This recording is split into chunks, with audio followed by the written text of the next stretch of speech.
Madame, Monsieur, bonsoir. J'espère que vous avez passé un bon dimanche. Il est tout juste 19h. Place à présent au journal, dont voici les titres. En plein cœur de Manhattan, les New-Yorkais sont à la découverte des couleurs et saveurs du Maroc à la faveur d'une vaste campagne de communication sous le signe fort évocateur Morocco Kingdom of Taste, où la fine fleur de nos produits est exposée.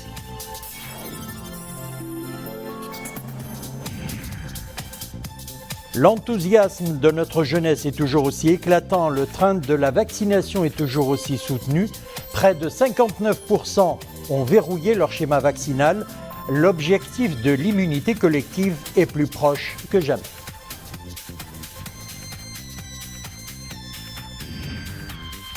Et puis en fin de journal, une virée dominicale à Chefchaouen, la perle bleue nichée dans son écrin montagneux fascine ses visiteurs d'ici et d'ailleurs. Pour préserver ce joyau, la société civile, des jeunes particulièrement, retrousse les manches.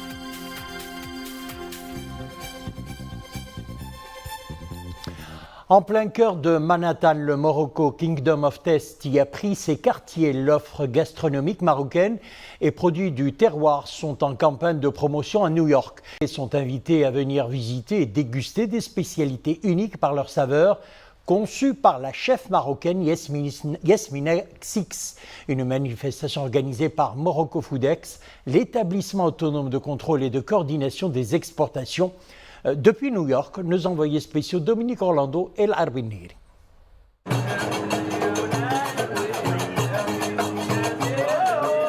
Beaucoup de monde ce week-end sur l'esplanade du Vessel Hudson Yards de New York, où le temps splendide semble s'être également associé à la mise en perspective du très riche patrimoine agricole et culinaire du Maroc, ici exposé par catégories essentielles. Des fruits et légumes aux produits de la mer, des huiles essentielles au safran, au couscous, aux olives et aux roses parfumées. Ce fut effectivement pour les Américains The Real Land of Taste. Are you sure? Try. Oh, it's also salty. Yeah, I think it's very nice. Je n'ai jamais eu l'opportunité de visiter le Maroc. Cette exposition nous rapproche de la culture et de la tant réputée gastronomie marocaine. Ça nous donne envie de visiter ce pays. Here's the food here. Well, I absolutely love the food. I learned a lot about some of the... J'ai beaucoup aimé votre cuisine, mais aussi tous les produits du terroir. Je ne savais pas que le Maroc était un grand exportateur de l'huile d'olive. Par contre, je suis une aficionados de l'huile d'argan marocaine que j'utilise pour mes cheveux et pour ma peau. Pour avoir vécu au Maroc, je peux vous dire que c'est un pays magnifique. Les gens sont hospitaliers, très chaleureux et le thé marocain est juste délicieux. Cette exposition offre à voir une bonne partie de la richesse de notre histoire et de notre culture. Au centre de toutes les attentions, la chef cuisinière Yasmina Six, qui a su fédérer autour de ses recettes et de son immense sourire un réel intérêt et une véritable envie de partage. Qu'est-ce que les gens vous demandent? Qu'est-ce qu'ils vous disent? Écoutez, je pense qu'ils sont séduits par les saveurs du Maroc, par nos épices et par aussi notre patrimoine culturel qui est représenté à travers notre nourriture, notre gastronomie.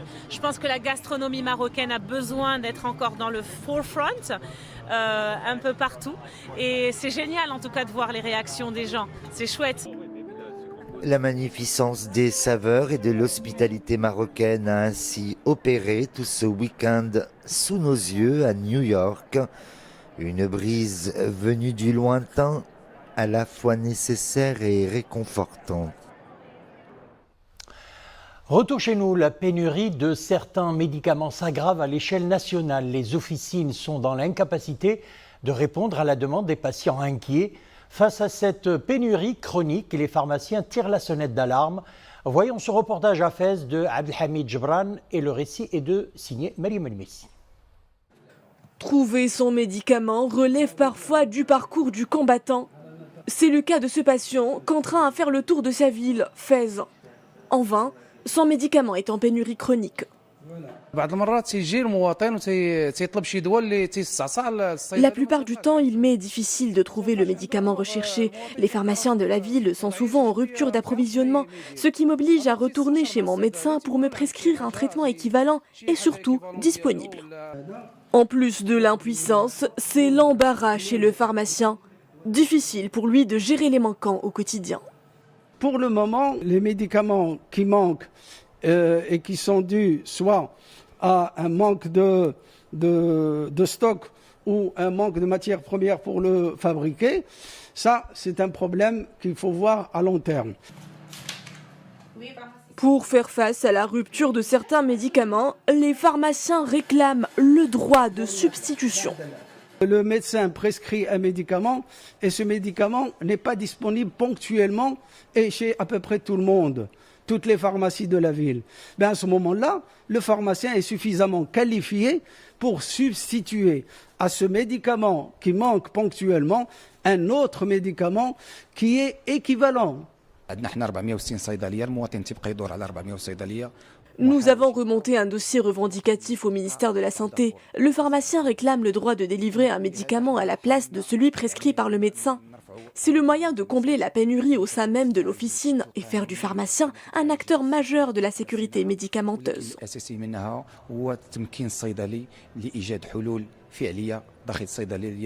La pénurie couvre un large spectre de médicaments.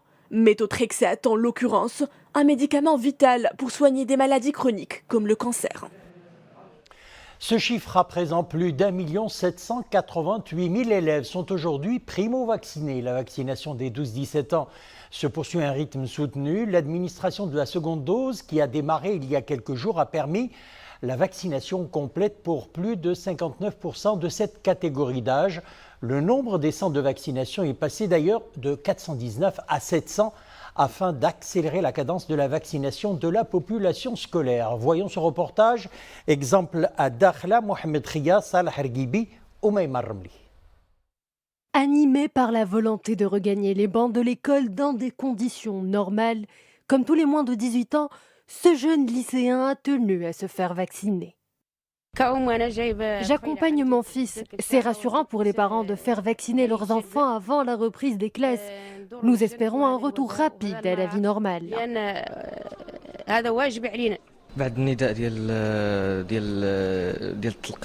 Je viens de recevoir mon injection. Ça s'est bien passé. Plus que quelques jours nous séparent de la rentrée. Nous serons protégés et nous protégerons nos proches. Des adolescents vaccinés, impatients de bientôt retrouver leurs camarades, mais surtout de suivre une scolarité normale, en présentiel.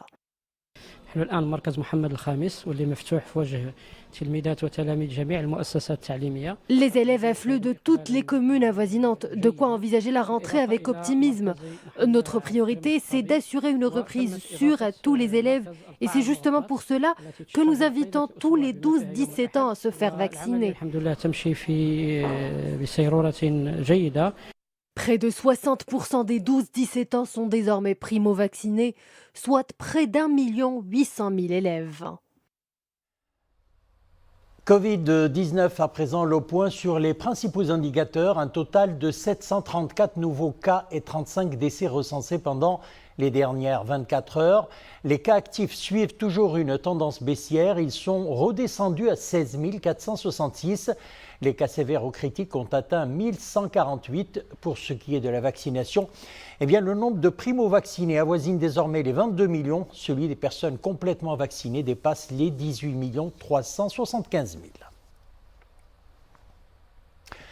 Les éléments du service préfectoral de la police judiciaire d'Agadir ont procédé en étroite coordination avec les services de la Direction générale de la surveillance du territoire à l'interpellation de 7 personnes âgées entre 20 et 57 ans pour leur lien présumé avec un réseau criminel s'activant dans le trafic international de drogue, l'organisation de l'immigration illégale et la traite humaine. Les opérations de fouille menées dans un domicile exploité par les suspects à Tarazout ont permis d'interpeller 3 candidats à l'immigration illégale, en plus de la saisie de 64 ballots de Shira destinés au trafic international, d'un poids total de 2 tonnes, d'une embarcation pneumatique, d'une quantité de carburant ainsi que des équipements et du matériel logistique de navigation maritime.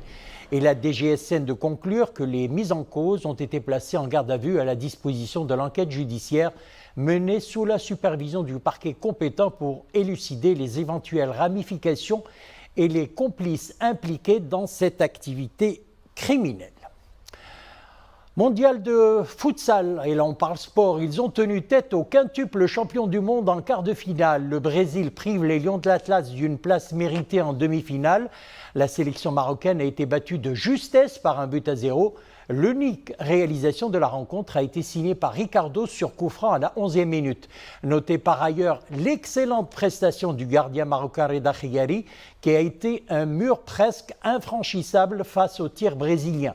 En seconde période, les joueurs marocains ont multiplié les assauts afin de recoller plutôt au score, mais ont buté sur une défense brésilienne bien en place. L'équipe nationale a atteint pour la première fois de son histoire ce stade de la compétition. Lors de ses deux précédentes participations, elle avait concédé 6 défaites.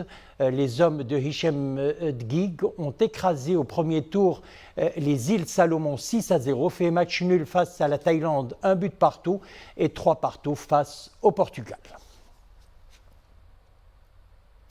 Et puis, éliminatoire mondial Costa Rica des dames des U20, le Maroc bat le Bénin 2-1. C'était en match aller, comptant pour le deuxième tour au stade Charles de Gaulle de Porto Novo. Les buts de l'équipe nationale ont été marqués par Sofia Bouftini à la 29e minute et Nassima Jawed à la 35e, alors que les Béninoises ont réduit l'écart à la 60e minute. Match retour le 9 octobre au complexe sportif Prince Moulay Abdallah à Rabat. Reconnu par le bleu typique de ses ruelles et des façades de son ancienne médina, Chefchaouen est aujourd'hui la ville qui n'en finit pas de caracoler dans le classement des destinations les plus prisées par les visiteurs des 4 coins du monde. Ce cachet unique lui vaut le surnom de Perle Bleue. Fiers de leur ville, et bien de jeunes se sont portés volontaires pour repeindre murs et terrasses et redonner plus d'éclat à la ville.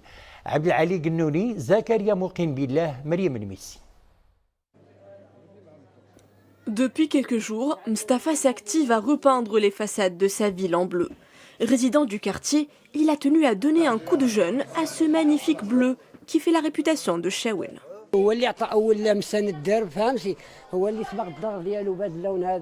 Le propriétaire de cette auberge est le premier à peindre la façade de ce lieu et le résultat est ravissant. C'est là où j'ai eu l'idée de peindre tout le quartier avec la contribution financière des habitants. Avec leur site historique et touristique intramuros, leur aspect architectural et surtout ce bleu distinctif, les rues et ruelles de la Perle Bleue sont sacrées parmi les plus belles du monde par différents magazines et sites internet spécialisés. Depuis 2011, je travaille dans une boutique d'artisanat dans ce quartier. C'est un carrefour de plusieurs rues et un passage obligé pour les touristes. Cela a un impact très positif pour les activités commerciales.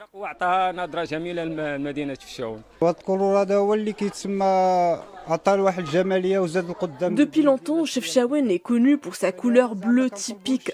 Nous appelons les jeunes, les responsables et les habitants de la ville à œuvrer à restaurer et embellir la ville, comme ce fut le cas auparavant. Le tourisme en bénéficiera. Grâce à tous ces atouts, Chefchaouen est inscrite depuis 2010 au patrimoine culturel immatériel de l'humanité de l'UNESCO. C'est la fin de notre édition. Merci de nous avoir suivis. L'info revient à 21h. Une excellente soirée. Demain, vous aurez le plaisir de retrouver Nissi Naouzar. À bientôt.